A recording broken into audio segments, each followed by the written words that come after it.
சனிப்பயிற்சி பலன்.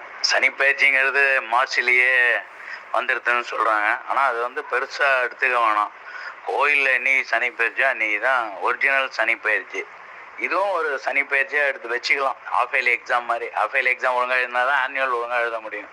அந்த மாதிரி மார்ச்சில் நடந்தது ஆஃப் இயர்லி, இது ஆனுவல் எக்ஸாம். அதனால் இது கோயிலில் 20/12/2023 சனிப்பயிற்சி தான் ஒரிஜினல் சனிப்பயிற்சி. பொதுவாகவே இந்த சனிப்பயிற்சி வந்து 12 ராசிக்கும் ஒன்றும் கெடுதல் பண்ணாது. அவங்கவுங்க உட்கார்ற இடம் ஆதிபத்திய விசேஷத்தை பொறுத்து பலன் கூடுதலாக நடக்குமே ஒழிய கெடுதல் கம்மியாக தான் இருக்கும். எல்லாருக்குமே பொது விதி இது.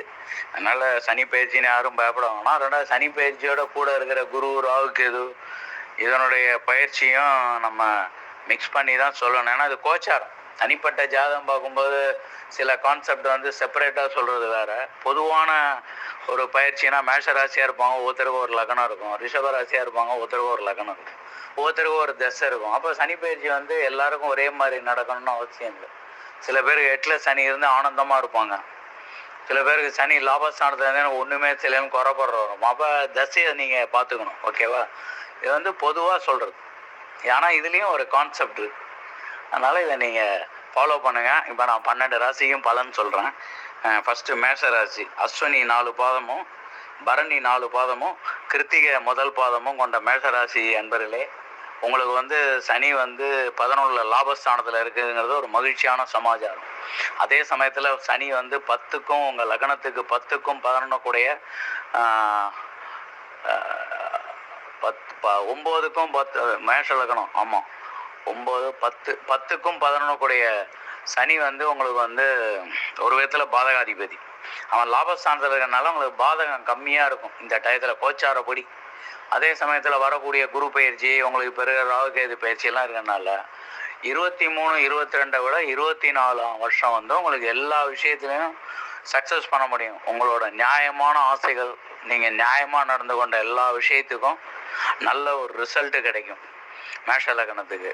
அதனால் நிறையா இந்த கைகாலமுற்றோர் இவங்களுக்கெல்லாம் நீங்கள் தான தர்மம் பண்ணுறது ரொம்ப நல்லது. காலபைரவ வழிபாடு பண்ணுறது நல்லது. சனி வந்து உங்களுக்கு திரிகோண ஸ்தானத்தில் வலுவாக இருக்கும். அவனோட வீடு திரிகோண வீடு, கும்பத்தில் வலுவாக இருக்கனால உங்களுக்கு கெடுதல்லாம் பண்ணாது. ரொம்ப நாளாக இருந்த டிப்ரெஷன்லாம் குறையும். உறவுகளில் வந்து மேன்மை அடையக்கூடிய சமாச்சாரங்கள்லாம் நடக்கும்.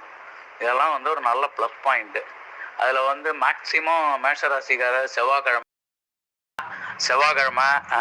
கீதா அவெல்லாம் வந்துருக்கான் பார். செவ்வாய்க்கிழமை,